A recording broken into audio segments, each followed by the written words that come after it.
How's it, guys? Our next series in the playlist of the UNI-T is the UT15C Voltstick.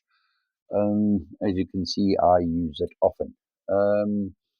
Couple of cons I don't like about it is that its whole wrapping up mechanism tends to come apart in a bag and it gets a bit tangled up. So that's the only thing I don't like about it. Otherwise, I love it. I mean, it's a continuity tester, but I very rarely use that. I just call it a live neutral tester. For me, this is, whenever I get into a DB board, as you can see, this DB board, what happened is the earth leakage just broke. The switch mechanically inside broke. So we've now replaced it. And but whenever I open a DB board, the first thing I've got in my hands is this. Because what I like about it is that if I'm on a live, it's going to give me a noise. If I'm on a neutral, it's going to give me nothing.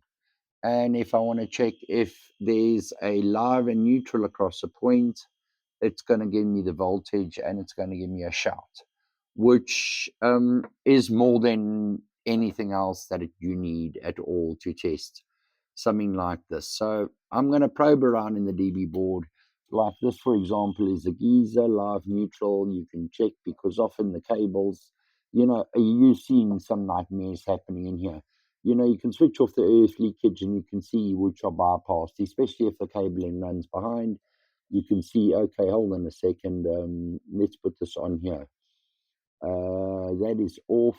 And if we switch it on, but let's switch off the earth leakage and we put that on. And no, that has not bypassed the earth leakage. Likewise for the geyser and everything, as you can see, we are successful in our exchange here. So that's the essence of it. Is it's going to tell you, okay, it's just a nice quick way to check what's working, what isn't, what's live neutral. But that is just the beginning. Often when you get to plug points and lights, especially you take out light fitting, there's a ton of wires in there, or you're up in the roof and there's an open gulf box and you want to know what's going on for what. This is what I use. I'll get someone light switch on, light switch off, can determine which that is. And this is, a multimeter is just going to give you a voltage across. It's not going to tell you which is live and which is neutral. So if you move across here and look at one of these switches over there, and you're up in the roof and you've got that down, and you don't know now which wire is which, they're different colors, different color codes. That's what you need. And so that is the essence of the live neutral tester. It's got little functions like a LED light. I don't use that because I use a light. You need decent light for this. You need to see the whole thing. You can do, AC, DC, but I don't trust the measurements on DC at all.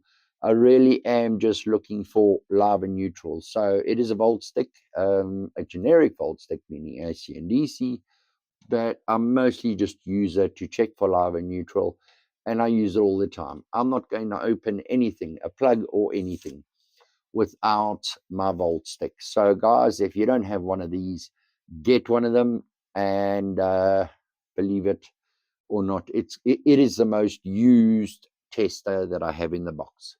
So guys, I hope if this video has helped you a little bit and you weren't really sure should I get it or not, please give us a like and subscribe and let me know how you get on with yours. Thank you for watching.